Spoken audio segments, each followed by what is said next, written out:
Welcome to Season 2 of ADAC Answers, an education podcast for all. Produced by the Podcast Business News Network, hosted by Jill Nicolini. ADAC's mission is to empower K-12 school leaders and teachers to meet the individual learning needs of all students through customized, professional development and coaching services. Led and staffed by passionate, committed professionals, ADAC prides itself on delivering precise solutions to its clients' unique education challenges. ADAC stands for Attain, Differentiate, Advance, and Collaborate, 4 words we believe epitomize our work. We hope you enjoyed this week's episode.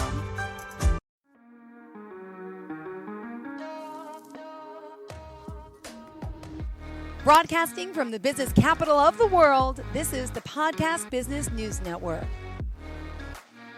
Welcome back to the show. We are so excited to have more of the team joining us from ADAC. That's right.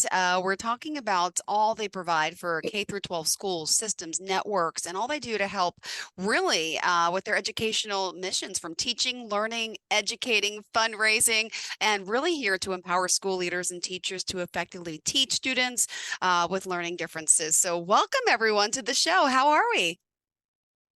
Great, Jill. Great. Thanks for having us. Great. Pleasure to have everyone here. I know for today's topic, we're going to get down to education challenges to start. But first, let me have Kate McConnell introduce herself and tell us a little bit about what you do and, of course, the company overall. Sure. So my name is Kate McConnell. I am the Vice President for Student Advocacy at ADAC. And in my role, what I do is I often help schools evaluate their inclusive education programs and support them in strengthening them. And the other hat I really wear is helping families navigate what's called the child find process as they look to find support for their children who have disabilities. With regards to the overall mission of our company, I'm going to pass it on to Dr. Drummy, who is one of the founders of ADAC, and I think she could really speak to it. Wonderful. Welcome, Sandra. How are you? I'm great, Jill. Thank you. And thank you, Kate. So yes, I'm Sandy Drummy, and I've been with ADAC since its inception. And I currently manage the academic end of things, working with our instructional coaches to offer professional development and instructional coaches in the schools we are working with. I've always been passionate about special education. It was very personal for me. My own son was diagnosed with dyslexia in 2nd grade. So I got to see his struggles, and since then worked very hard to ensure that other students are also identified and helped and can access our education system successfully. So with that, I'd like to introduce Julie as our next team member. Hi, Thanks, Julie. Sandy. Hi, Jill. I'm Julie Cantillon. I'm Vice President for Academics and Advocacy at ADAC.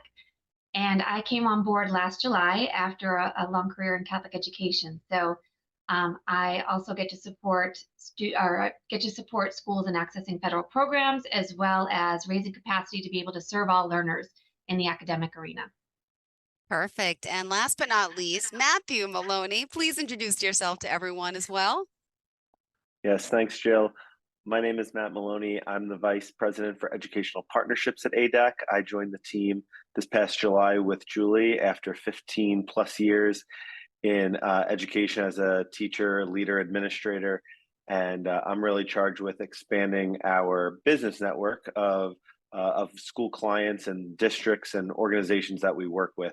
So I'm on the front lines of just really building new partnerships for ADAC with new schools.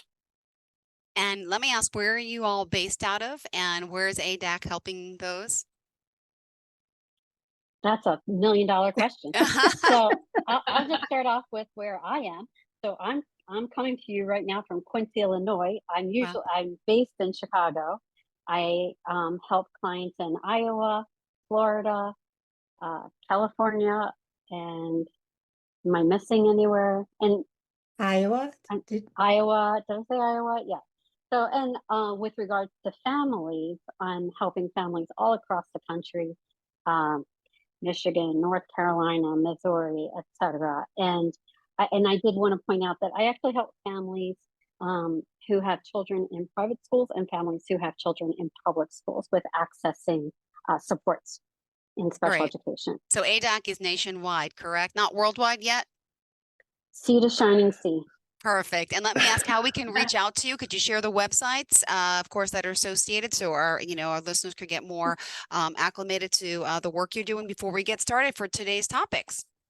Yes, absolutely. Our private education website is www.theadac.com, theadac.com. Our public school website is theadacpublic.com. And then our advocacy website is theadacadvocacy.com.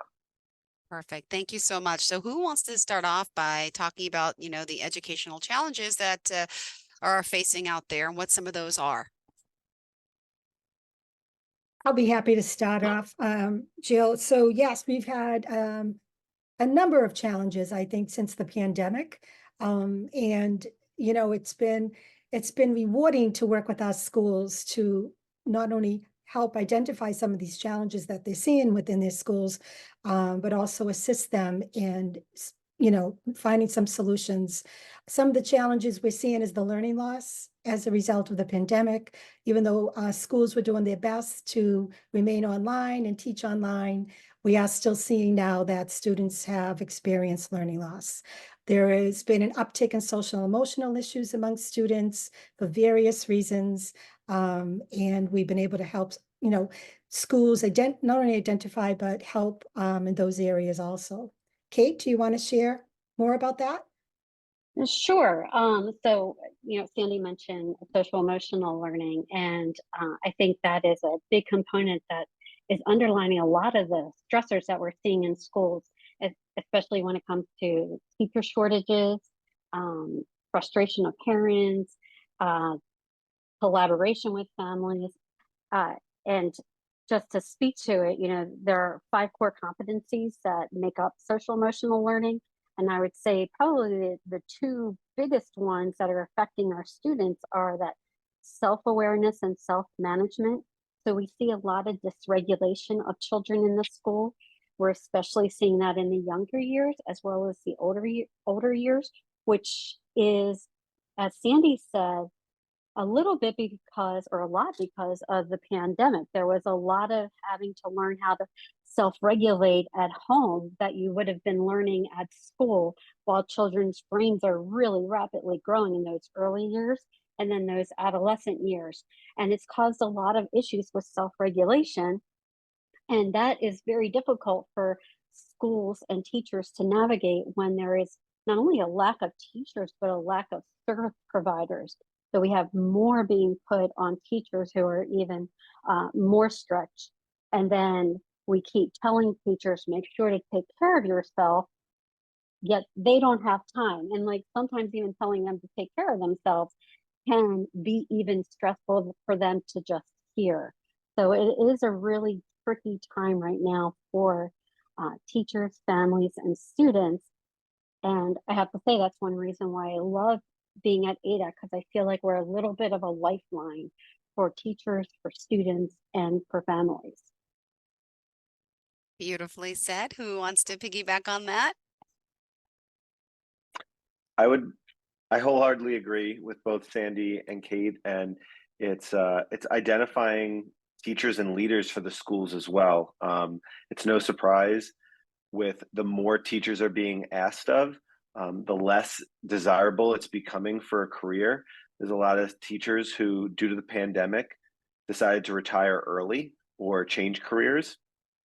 And so simply finding vacancies, the local public school district where I reside in Florida, last year they started the school year with hundreds of vacancies in the school district, and that's similar to private and public schools. The same problems arise, and then identifying strong leaders in the schools to help navigate the ship and sail the ship so that students can learn. So, Julie. Yeah, and I think there are so many problems, as everyone has already shared, that it's hard for teachers to know where to prioritize and where school leaders, how to prioritize. And oftentimes what we're seeing too is There's an increase in students, increase in serving the number of students with disabilities at all of the schools that we're seeing, but maybe, not as much focus on how do you really create that best first instruction within that tier 1 environment. So looking to see how can we really strengthen our tier 1 supports so that way we don't have so many students who need that significant level of support. And I think that's the challenge that a lot of schools are facing right now. They have so many students in need of intervention that it's really hard to prioritize, the tier 1 instruction to ensure that all have a solid foundation before sourcing those interventions. All right. And also, I know for today, you want to talk a little bit more about the teacher shortages, right? So the special education, reading and math, and really just a whole new world. I mean, since the pandemic, right? How things have changed and virtual learning. But I have a 7 and 9-year-old. They were affected by obviously having to be homeschooled at young ages. And you still wonder now, what are the effects of all this going to be on our students, and the fear and the, did that really affect their social skills, not being in a, one-on-one setting, and all students, right? Whether they have special needs or not, just so many things are just so different for our children and what they went through. But just again, want to point out, we're talking here to the whole team from ADAC, and excited to have you here. Let's remind everyone again, Matt, the best website to reach everyone before we continue. Yes, our main website is www.theadac.com. That's THEADAC.com. And then you can visit theadacpublic.com, which is more specific for our public education clients, and then the ADACadvocacy.com, which is our non-for-profit, which helps families better access IDEA and federally funded services for students with disabilities. Yep, and we got to thank Steve Perler, Tom Olson. Of course, we chatted with them last week. I got to get an overview of the company and what you all do, and it's fascinating. There's help out there. There's people out there willing to help, and people like you that are available. So let's talk a little bit more about some other teacher challenges, or educational challenges, I should say. In what department did you want to kind of go to next? Well, I think and what we're seeing this year, Jill, and it's really come to the forefront, is that just recently we've gotten a couple of calls from school leaders that we've been working with, and they're noticing, like you mentioned earlier, that both the literacy and the math scores are not where they should be, and the students are not performing or making that academic progress that we would like to see them make. Whether or not that is an effect of COVID, we'll wait to see. I'm sure there's going to be some great books and movies that come out about COVID. But right now we have to deal with the situation at hand. And I think Julie made an excellent point, working with classroom teachers on that core instruction, and helping them realize that it's okay. Give yourself some grace to slow it down.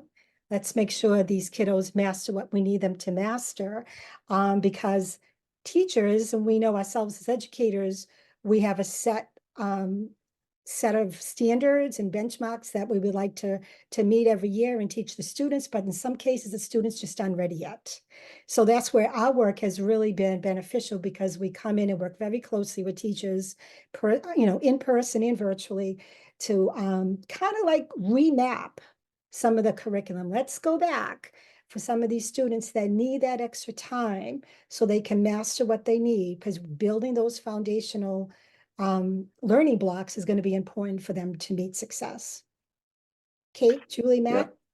Well, just thinking too about how teachers could work better together too, and supporting that overall professional learning community structure at schools. Because I think during the pandemic too, a lot of teachers went more toward isolation and were working individually. And what we're seeing was that need and that desire to collaborate together, to be able to recognize that these are all of our students. These aren't just my 5th grade students. These are all of our students in this school, and that together we have stronger capacity to be able to serve these learners. So some of the work we're doing too is around building systems and structures of support for these teachers to be able to participate in this professional learning community structure. Again, so it's not all just depending on me as their 5th grade teacher, but I can leverage the strengths of others in the school building and beyond in order to meet the needs of all learners, both in that tier 1 core instruction, but also in determining the best interventions for students who may not be responding to that tier 1 instruction. Matt? Absolutely. I just wanted to piggyback on both of you. I think one of the hallmarks of ADAC, which makes us so unique, is twofold. One is that we customize our services to each school and each classroom that we work with. We're not a cookie cutter company where it's, we take out the system out of our box and you have to figure out how our system works in your classroom. We see how we fit into your classroom and into your school. And secondly is that instructional coaching, which is so valuable. And as Julie pointed out, it builds a community of professionals within the school and with us, because for so long, teachers have been these little islands within a school, and their classroom was their domain. And I think it's really understanding and helping bridge that gap, that we're all a team trying to help these students and these schools improve, and we can't do it alone. Nobody is capable of doing it alone. And so we really have to work together on this and get the systems within the schools to talk to each other. We talked about social emotional learning. Well, if the counselor is not talking to the school nurse, who is not talking to the teacher, who is not talking to the principal, everybody's working in silos, and we're working harder, not smarter. And so getting these systems all working in place and working smarter together is going to make a greater impact on the students, both in the short term and in the long term. Yeah, and if I could piggyback off that, I want to say one of the things I was thinking of, Matt, is exactly what you were talking about, is that teaching is now a team sport. And, parents are also much more educated as to where their children should be. Just like everything else, there's easy access to information, and it is students learn best, and the research shows that they do better when we're working in collaboration, we being educators and family members and service providers. But I did also want to mention, with regards to COVID, Sandy had said, there are going to be books and movies, and I can't wait to see what these kids are going to do. The one positive that came out of COVID that I think we forget about, and that is helpful to teachers, is to remind them that these children really learned resilience, and they really learned how to take care of themselves, maybe not in the ideal way that we would like them to. So we're seeing challenges in school because of that. But how impressive that these children were able to do so much during the day, pretty much on their own. And little kids too, we saw doing.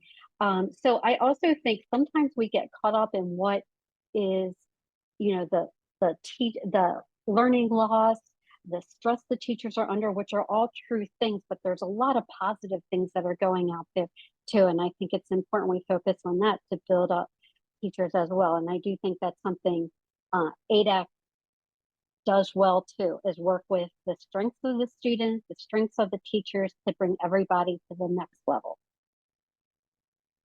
Beautifully said. All right. We still have 6 minutes left in the show.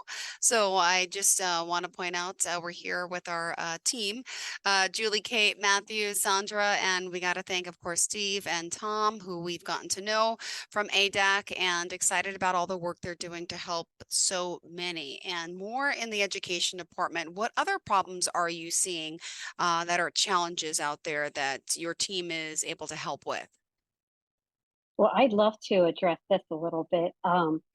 So there is a service called Child Find, and that's the term for navigating the system to get children evaluated who you might suspect to have a disability. And this is a service that is available to all families in the U.S., whether your child is attending public school, attending private school, and it's the process for determining if, let's say, all these wonderful things are put in place. Tier 1, that basic, strong, research-based instruction, and then interventions have put in place, and a child is still struggling, any family can go through the public school district to get their child evaluated. we're seeing across the country that that is not really working the way it's designed to be working. There is a timeline everyone is supposed to follow and stick to, and that is not happening. And one of the reasons, again, why that's not happening is because there's a teacher and a service provider shortage. So a lot more and more is being put on our educators, our service providers. In addition, there is a real concern about over-identifying children with disabilities, and there's a little bit too much focus on the process and checking boxes as opposed to the purpose, which is to find out, is this child struggling with a disability? And if so, what is the next step for supporting that child? So we see that process not quite working the way it should be. Yes, and just for the listeners, this is an area that our ADAC advocacy team would be most equipped to take on, and that's helping families and helping schools with that navigation process of child find. Sometimes when it comes to federal statutes and things, we get sometimes caught up, and our administrative structures get caught up in the bureaucracy and the letter of the law, as opposed to what is the really the spirit of the law. And the spirit of the law is to make sure that any child who is having a learning difficulty and is suspected of a learning disability has the opportunity to be evaluated. Otherwise, it becomes a very heavy financial burden on families if they can't get through the process, which is funded and designed to be taken care of at the local public school district, whether you're attending that public school or a private school within that public school district. So either way, it's absolutely a problem, as Kate alluded to. As a principal for 8 years, I had students that we recommended for this process, and it's supposed to take 3 months or so, right, Kate? Yeah. It took us over a year to have a child evaluated. And all the while we're trying interventions, trying to help this child when they could have been getting their speech therapy and their occupational therapy and all those things that would have been services under the federal law IDEA. And so we're here to try and help correct that. We're not here to point fingers and say who's wrong and who's right and whatnot. We really want to be solution based so that we can help as many students as possible. Beautifully said. Well, we appreciate your time and effort here, and excited to have your team joining us to bring more awareness. And how could people get involved? Would you mind sharing a little bit about that? Do you mean getting involved in helping the process or getting involved with ADAC? All of it, yes. Any suggestions, recommendations before we go? We do have to, repeat how we can contact you. Yeah. But any suggestions or ideas to those out there who want to get involved and to help with ADAC, and also those that need the services? Yes, absolutely. Yeah. Feel free to visit our website. There's a contact us on that website, and particularly if you want to get involved in supporting the mission, especially of ADAC advocacy. Yes. That is a nonprofit organization. www.theadacadvocacy.com. There is an opportunity to donate there as well to support the mission of ADAC advocacy in helping families navigate that process and helping anyone who might not be able to afford those advocacy services that we provide, making that more affordable for those families who need to get services for their students who might have special needs. Beautiful. Well, thank you and your team for being here, and we appreciate your time. I know next week, I think we have Steve and Tom back to talk more, right? And if you are just tuning in towards the end here, don't forget ADAC is here to help with teaching, learning, fundraising, coaching, special education, and they're here to empower school leaders and teachers all throughout the U.S. And then also the ADAC Advocacy is a newly formed 501c3 organization, which we talked more about that. We talked about that last time. time. And of course, we'll talk more about that in the future. And in closing today, anyone want to leave off with some last minute comments before we go? Well, Jill, I just want to say thank you again on behalf of all of us for having us today. I think we could tell we're very passionate about our work. Clear, It's one thing I yes. can certainly say about everyone in ADAC. We're very passionate about this, and we're here to help anyone that would like to reach out to us. Right. Thank you again for being here, and hope you guys all have a fantastic day. And I hope we've caught up on some knowledge for our viewers, for our listeners today about all that you do to help empower and advocate for those in need. Thank you so much. Thank you, Jill. All right. Have a Thank great you. day. Thank you. Okay, Thank you to all bye-bye. of our you. listeners and viewers. Stay tuned. We'll be right back with more. 1 in 5 children in the United States have learning differences, making it more challenging than ever to be a teacher or school leader. At ADAC, we empower K-12 educators to meet the learning needs of all students through customized professional development and coaching services. Learn more at www.theadac.com. That's THEADAC.com. Thank you for listening to this episode of ADAC Answers. If you enjoyed this podcast and would like to hear more, please subscribe wherever you listen to podcasts. To learn more about ADAC, please visit our website, www.theadac.com. That's theadac.com. You can also find us on Facebook and LinkedIn.